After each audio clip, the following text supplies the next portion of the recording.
Oke, balik lagi bareng aku. Nggak usah intro. Aku pengen bahas tentang aksi yang masih ramai sampai hari ini, yaitu tentang aksi demonstrasi yang awalnya buruh tanggal 28 Agustus menjadi aksi anarkisme oleh sekelompok pemuda, anak-anak sekolah, yang anak-anak tongkrongan yang mereka masih dalam masa transisi, dalam masa puber, yang akhirnya dilampiaskan ke perusakan fasilitas umum. Dan uh, aksi anarkisme ini nggak hanya terjadi di Jakarta, nggak hanya terjadi di uh, Senayan, tapi juga terjadi di beberapa daerah seperti Bandung, Surabaya, Semarang, Semarang, Semarang atau Solo gitu. Terus Pekalongan, terus Makassar, eh, dan aku pengen mengajak kalian untuk mengetahui apa sih yang sebenarnya terjadi, yang mengakibatkan adanya aksi demonstrasi ini.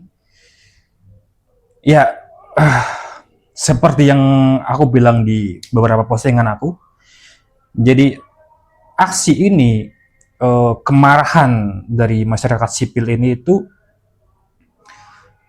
berasal dari sikap DPR atau Dewan Perwakilan Rakyat, di mana mereka itu mendapatkan tunjangan rumah sebesar 50 juta per bulan, terus mereka dapat tunjangan beras 20 juta selama 1 bulan per bulan, terus ada lagi gaji mereka seharinya itu 3 juta rupiah, ditambah mereka melakukan aksi joget-joget di sidang tahunan MPR, di mana masyarakat mengecam sangat keras karena aksi joget-joget itu apa ya, tidak mencerminkan seorang pejabat publik, di mana mereka berjoget di acara formal yaitu sidang tahunan MPR.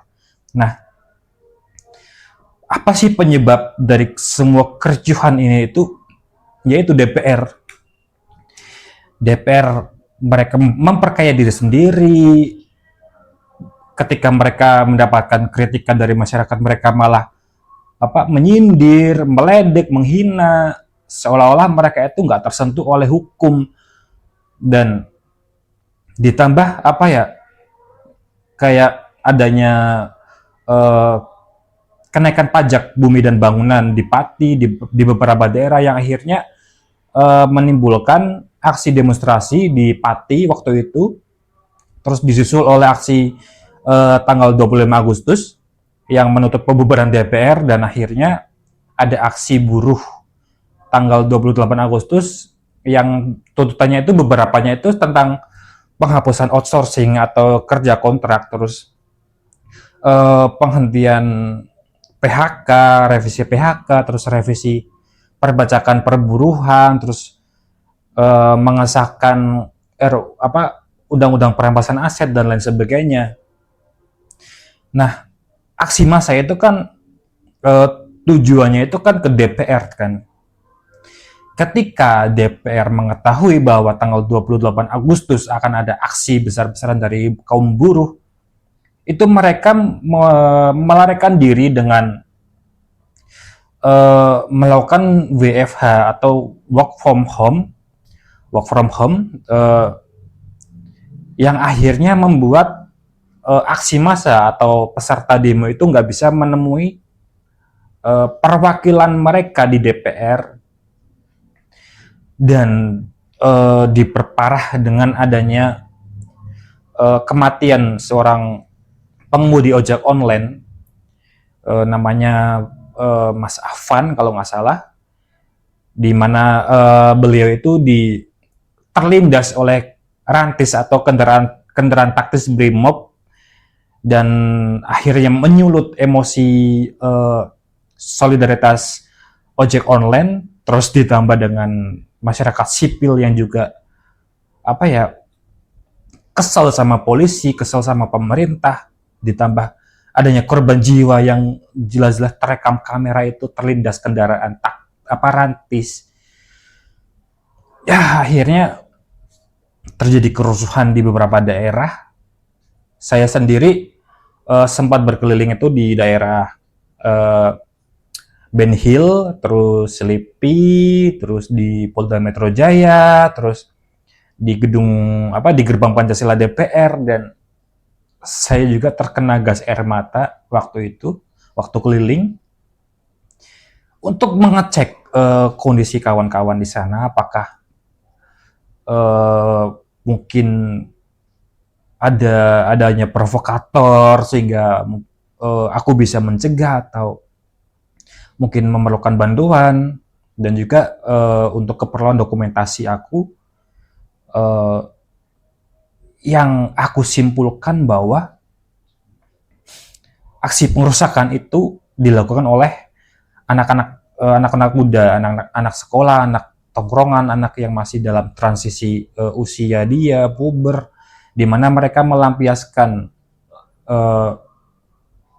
masa puber dia, masa ketidakstabilan emosi mereka dengan merusak fasilitas umum. Dan aku agak kecewa dengan apa yang mereka lakukan, karena sasaran mereka itu harusnya ke DPR, ke gedung DPR, di mana mereka ketika ingin merobohkan pagar gedung DPR, ingin menduduki DPR itu terserah, karena emang penyulut amarah kita itu kan DPR gitu loh. Jadi nggak perlu sampai ke merusak fasilitas umum seperti halte, MRT. Terus aku juga ketika perjalanan pulang itu ada jalan yang ditutup, nggak bisa diakses, dan aku harus muter jauh, di mana itu sangat merepotkan. Ditambah walaupun udah hujan, udah semalaman, tetap aja masih ada gas air mata, dan itu sangat mengganggu bukan hanya aku ya, orang-orang yang lain, orang-orang yang baru pulang kerja, mau berangkat kerja, mereka yang supir angkot, terus pedagang kaki lima, pedagang keliling itu juga terganggu. Dan ditambah adanya provokator. Jadi aku mendapatkan info yang aku bisa bilang ini info valid, karena aku dapat info ya dari orang dari orang pokoknya. Mereka yang membawa petasan, mereka yang membawa bom molotov, mereka yang yang anarkis itu sengaja diturunkan oleh pihak-pihak yang mempunyai kepentingan. Dan yang lebih bikin sedih itu, pihak yang berkepentingan menyuruh provokator, dan provokator itu mengorbankan anak-anak STM, anak-anak yang masih sekolah, anak-anak tongkrongan yang masih puber, yang belum stabil emosinya, yang akhirnya mereka melemparkan molotov, melemparkan petasan, merusak fasilitas umum, membakar kendaraan. Dan ya, masyarakat kita sendiri yang dijadikan tumbal, padahal mereka itu nggak tahu ada agenda apa dari kerusuhan itu. Dan jika kondisinya dari tanggal 28, 29, atau bahkan sampai hari-hari berikutnya itu semakin parah, kerusuhan terus terjadi, terus ada kayak penjarahan di Kuitang, itu yang pada akhirnya mau nggak mau akan membuat pemerintah melakukan darurat militer, di mana ya militer akan menguasai pemerintahan, akan melockdown Jakarta, daerah-daerah lain yang ada kerusuhan, dan itu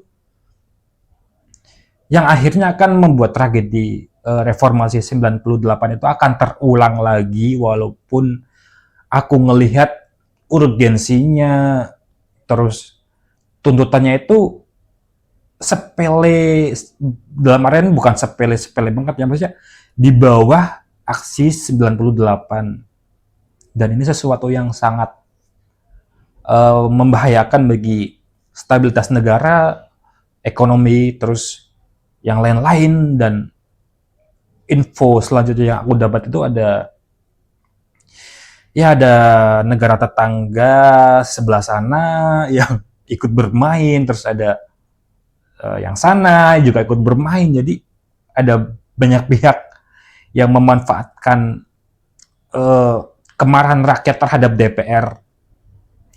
Ya kemudian mereka melakukan provokasi, melakukan misi terselubung dengan menumbalkan anak-anak sekolah, anak STM, anak tongkrongan, anak-anak muda yang mereka bahkan nggak ngerti apa yang sebenarnya terjadi itu loh. Dan ini sesuatu yang ya sangat sangat menyedihkan karena aku nggak tahu harus eh kayak mendeskripsikan kondisi itu seperti apa. Aku bingung juga karena di satu sisi aku nggak mau menyakiti hati kaum buruh, kaum mahasiswa yang benar-benar melakukan menyuarakan aspirasi untuk rakyat. Tapi di satu sisi ada mahasiswa, ada kaum buruh, ada anak STM, anak-anak muda yang masih puber yang dijadikan tumbal oleh pihak-pihak tertentu untuk membuat kekacauan. Dan ya banyak banget berita dari kemarin tentang pembakaran kendaraan, halte dan lain-lain, dan yang akhirnya membuat Pak Prabowo itu memanggil Jenderal TNI dan Kapolri itu memerintahkan mereka untuk menindak tegas peserta aksi yang anarkis. Dan jika sampai turunnya perintah itu dan berlangsung sampai besok-besoknya terus sedangkan masih terdapat aksi anarkis, itu akan menyebabkan militer, aparat keamanan itu bertindak membabi buta, represif terhadap rakyat, memukuli, mungkin menembak, mungkin sampai bakal ada korban jiwa yang lebih banyak. Dan itu benar-benar akan membuat stabilitas negara itu goyah, ekonomi goyah, ya di mana konflik horizontal, rakyat versus rakyat versus polisi, rakyat versus TNI itu akan semakin parah. Dan pihak-pihak yang berkepentingan tadi itu mereka senang karena ya mereka masih mempunyai untung, mempunyai misi tersendiri dengan adanya chaos di Indonesia. Dan yang aku tuh bahkan ingin mengedukasi mereka itu bingung gimana, karena mereka yang buta akan literasi, mereka yang buta akan informasi seputar operasi intelijen itu nggak bakalan percaya. Ditambah apalagi kalau aku ngomongnya ke anak-anak ABG, anak-anak STM, anak sekolah yang mereka mengedepankan emosi, terus ya pokoknya mereka ikut aja kasih tahu merusak fasilitas umum untuk menyalurkan hasrat mereka di usia yang masih segitu. Dan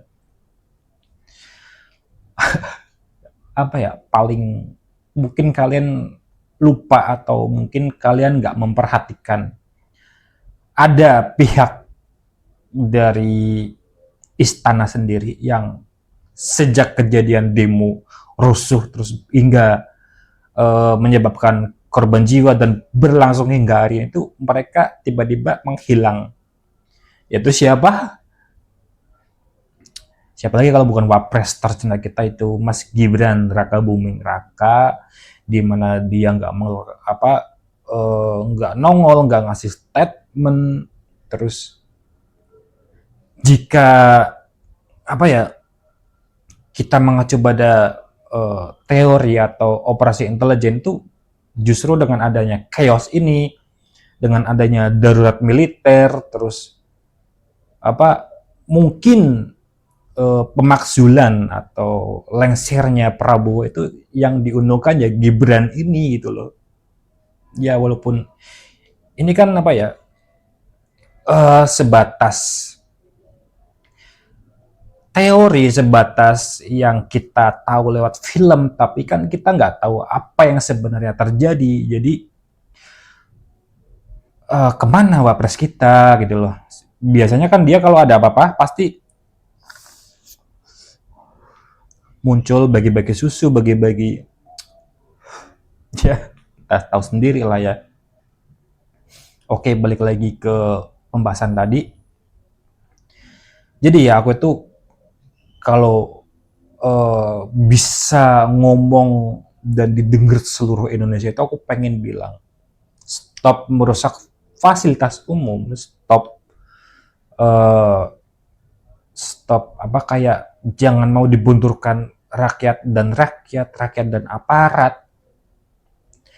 Ayo kita fokus ke DPR, kita fokus ke gedung DPR, kita duduki DPR, kita tuangkan kemarahan kita di sana karena selama ini kita nggak didengar,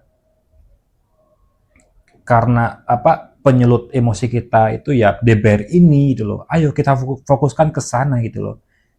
Jangan malah melebar dengan merusak fasilitas umum, merusak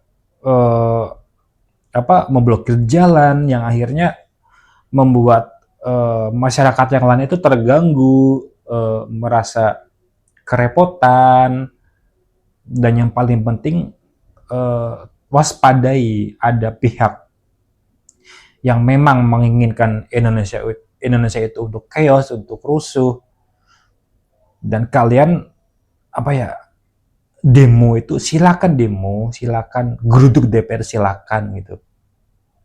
Tapi jangan sampai kalian terpancing atau terprovokasi oleh pihak-pihak yang ingin rusuh, yang akhirnya terjadi penjarahan, terus banyak kerugian yang dialami oleh masyarakat sekitar.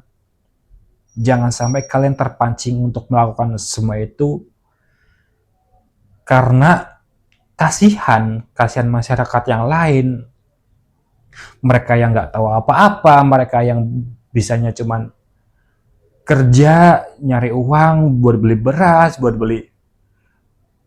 beli sembako, buat biaya anak sekolah. Kasihan mereka dan ayolah kita sama-sama sadar gitu loh. Jangan mau diprovokasi. Kita itu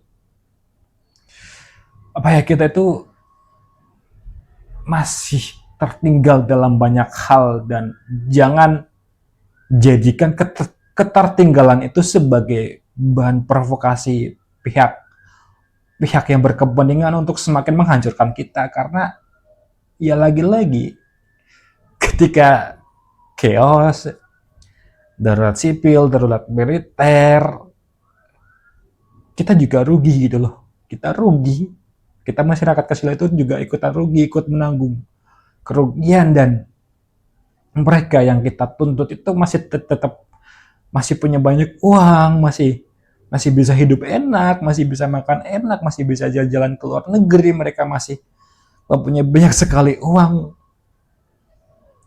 Ayolah fokuskan ke mereka aja gitu. Fokuskan ke mereka lah. Tuh, kalau kalian denger ya. Banyak sirene. Udah banyak sirene. Aku rencana itu akan muter lagi, tapi aku belum tahu jam berapa.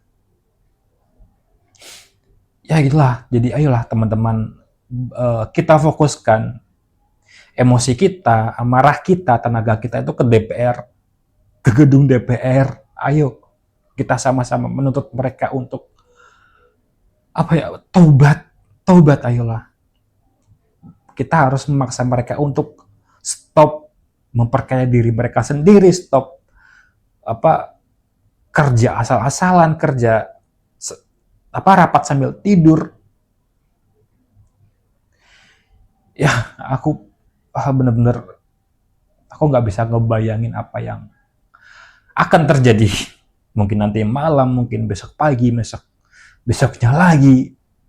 Jika kita masih aja terprovokasi dengan pihak-pihak yang menjadikan peserta aksi sendiri sebagai tumbal yang akhirnya memotorkan rakyat versus rakyat, rakyat apa mencemooh pendemo merusak fasilitas umum yang juga dipakai oleh rakyat, rakyat versus aparat, rakyat versus TNI, terus dan apa penjahat sesungguhnya itu masih bisa makan enak, tidur nyenyak, masih bisa ketawa-ketawa, masih bisa keluar negeri, masih punya banyak uang, dan ya aku udah kehabisan kata-kata karena aku ngelihat kondisi saat ini yang ekonominya masih lemah, banyak PHK ditambah dengan apa ada aktor, ada kelompok yang menunggangi kemarahan kita itu, dan kita yang ditunggangi gak sadar. Sedih, jujur sedih banget karena aku sendiri pun bingung harus ngapain aku ketika apa mengingatkan mereka peserta aksi yang melakukan anarkisme dengan bahasa yang kasar pun aku nggak tega karena mereka nggak jujur kan mereka nggak tahu, mereka nggak paham kalau mereka itu korban gitu, korban dari pihak-pihak yang berkepentingan. Ya mungkin sampai sini aja, tadi hampir aja aku mau nangis. Aku tahan-tahan, aku nahan air mata karena aku sedih, jujur sedih banget sebagai sebagai orang yang ya bukan sombong ya, punya literasi, punya pemahaman, punya informasi. Sedih aja ketika aku punya hal-hal yang seharusnya aku bagikan, yang seharusnya aku apa kayak amal jariah lah ya, istilahnya amal jariah kepada masyarakat luas.